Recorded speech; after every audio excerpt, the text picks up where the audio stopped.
इससे पहले वाले वीडियो में हमने बात की थी कि जीडीपीआर के हिसाब से डीपीओ का रोल क्या है।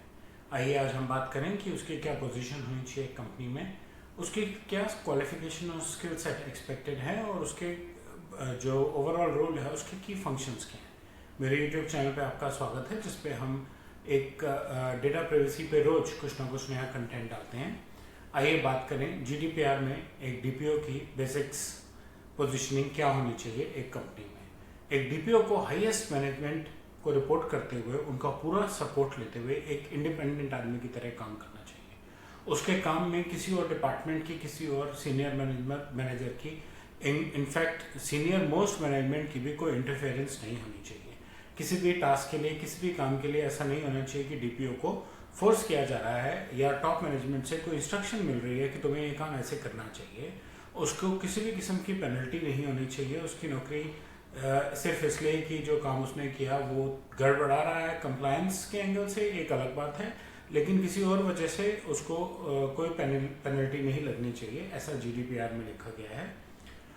कभी भी ऑर्गेनाइजेशन कोई भी नया डेटा प्रोसेसिंग का काम करे जिसमें पर्सनल इंफॉर्मेशन इन्वॉल्व है तो उसको इमीडिएटली डीपीओ को इन्वॉल्व करना चाहिए। एक छोटे से उदाहरण के तौर पे, अगर नया एम्प्लॉय हायर किया है तो डीपीओ का कोई रोल नहीं है, क्योंकि एम्प्लॉय हायरिंग पे पर्सनल इंफॉर्मेशन कैसे यूज हो रही है उसका प्रोसेस वो ऑलरेडी बना चुका है। आपकी कंपनी जो जीडीपीआर तक पहुंची है उसके पास उस चीज का प्रोसेस ऑलरेडी होगा।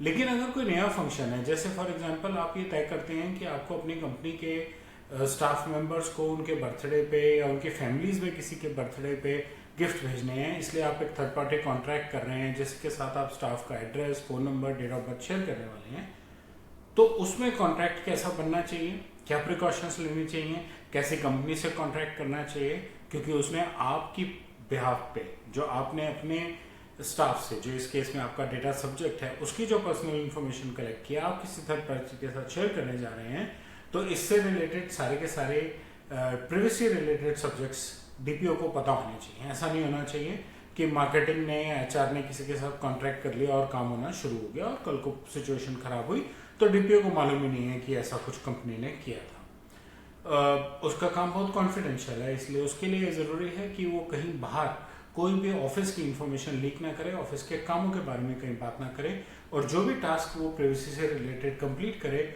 उसमें कॉन्फ्लिक्ट ऑफ इंटरेस्ट ना हो। ऐसा ना लगे कि उसने अपने या अपने किसी जानकार का इंटरेस्ट प्रोटेक्ट करने के लिए प्रोसेस में कोई चेंज किया है या कोई काम अलग से किया है। ये तो है उसकी की पोजीशन। क्वालिफिकेशन क्या एक्सपेक्टेड है? जीडीपीआर कहती है कि उसको सिग्निफिकेंट एक्सपीरियंस होना चाहिए। जीडीपीआर की भाषा में सिग्निफिकेंट का मतलब है 5 साल का एक्सपीरियंस होना चाहिए यूरोपियन लॉ और ग्लोबल प्राइवेसी लॉज को हैंडल करने का, आईटी इंफ्रास्ट्रक्चर में काम करने का, क्योंकि अगर प्राइवेसी के भी कोई मैनेजमेंट करनी है तो आपको आईटी की जरूरत है, और जो डेटा सब्जेक्ट्स का डेटा आपने कलेक्ट किया उसको सिक्योर करने के लिए भी आईटी की जरूरत है। इसलिए ये जरूरी है कि उसने आईटी इंफ्रास्ट्रक्चर में काम किया, उसको मालूम हो कहाँ पे क्या हो रहा है और कैसे करना है, और वो ऑडिट में इन्वॉल्व रहा हो कभी भी इस जॉब में, इससे पहले में कहीं भी उसने ऑडिट की इन्वॉल्वमेंट, आईटी के ऑडिट्स कराए हैं और रिस्क मैनेजमेंट में हेल्प की हो। उसको लीगल और टेक्निकल ट्रेनिंग्स पहले से भी होनी चाहिए, बाद में भी मिलनी चाहिए। जीडीपीआर तो ये भी कहती है कि आप कंपनी के किसी समझदार आदमी को प्रमोट करें, डीपीओ बनाएं और उसको एक्सटर्नल ट्रेनिंग्स लेके दें। अलग अलग बिजनेस कल्चर्स में उसे काम करा होना जरूरी है, क्योंकि उसको आपके बिजनेस की डिटेल, आपकी डेटा प्रोसेसिंग के प्रोसेसेस समझने जरूरी हैं, और अगर उसने मल्टीपल तरीके के बिजनेस में काम किया होगा तो उसके लिए थोड़ा इजी होगा, थोड़ा डायनेमिक होगा वो, थोड़े लीडरशिप स्किल्स होंगे उसमें। जब हम स्किल्स की बात करते हैं तो कैसे स्किल्स डेमोन्स्ट्रेट करने चाहिए, उसको अलग अलग स्टेक होल्डर से बात करनी है। स्टेक होल्डर जो सोचता है यार ये तो सिर्फ कंप्लायंस है, इस पर काहे खर्चा करा रहे हो, लेकिन उसको अपना काम करने के लिए खर्चा चाहिए, बजट चाहिए। स्टेक होल्डर को उसको समझाना पड़ेगा कि ये सिर्फ कंप्लायंस जो है ये अगर मीट नहीं हुई तो नुकसान कितना बड़ा हो सकता है। उसको multiple projects at a time करने पड़ सकते हैं, करने भी चाहिए। बड़ी एंटरप्राइज है तो मल्टीपल ग्लोबल प्रोजेक्ट्स भी होंगे। उसको मल्टीपल पार्टीज और सुपरवाइजर्स के साथ कांटेक्ट करना, उसकी कम्युनिकेशन स्किल इतने अच्छे होने चाहिए कि अलग अलग लेवल के लोगों को उसकी बात और भाषा समझ आ सके, क्योंकि उसको एक स्टेक होल्डर से लेके जूनियर मोस्ट एम्प्लॉय तक बात करनी है, और उनको समझाना है कि उनको किसी की भी पर्सनल इन्फॉर्मेशन कैसे हैंडल करनी है। ये तभी हो सकता है जब उसके कम्युनिकेशन स्किल्स बहुत अच्छे हों। वो एक सेल्फ स्टार्टर होना चाहिए, क्योंकि उसको नॉलेज रेगुलरली इंक्रीज करनी है कैसे और किन किन चीज़ों की। उसको technical knowledge up to date रखनी है। हमने अभी 2-3 दिन पहले एक एयरलाइंस के ब्रिज की बात की थी, जहां फायरवॉल की पैचिंग ना होने की वजह से ब्रीच हो गया और 4 लाख कस्टमर्स का डेटा चला गया। डीपीओ को पैच करना आता है या नहीं आता, लेकिन इतनी समझ भी होनी चाहिए कि पैचिंग टाइमली हो रही है कि नहीं हो रही है, और अपने आप को अपग्रेडेड रखना चाहिए, नॉलेज अपडेटेड रहनी चाहिए नई टेक्नोलॉजीज के बारे में, और उसका एक ट्रैक रिकॉर्ड होना चाहिए कि उसने इमर्जिंग लॉज एंड टेक्निक्स पे रेगुलरली सीखा भी है और आगे चल के भी सीखता रहेगा। एक एंटरप्रेन्योरियल आदमी चाहिए, डायनामिक आदमी, क्योंकि एक स्टैटिक फंक्शन नहीं है कि सेल्स वाला है। डायनामिक सबके रोल होते हैं, लेकिन सेल्स वाले को सेल्स करनी है, आईटी वाले को आईटी चलानी है, डीपीओ को सबको मिला के काम चलाना है। मैं पहले भी कई बार बोल चुका हूँ, एक कस्टमर की इंफॉर्मेशन सभी डिपार्टमेंट्स के पास होती है, इसलिए डीपीओ को ये समझना है कि कौन उस इंफॉर्मेशन को कैसे यूज कर रहा है और मिसयूज तो नहीं कर रहा, इसलिए उसका रोल बहुत क्रूशियल है। उसके की फंक्शंस, रिस्क मैनेजमेंट, उसको देखना चाहिए कि डेटा प्रोसेसिंग में क्या क्या रिस्क हैं ऑर्गेनाइजेशन के प्रोसेसेस में, उनका मिटिगेशन प्लान बनाना चाहिए, कॉम्प्रिहेंसिव ब्रीच रिस्पॉन्स प्लान बनाना चाहिए।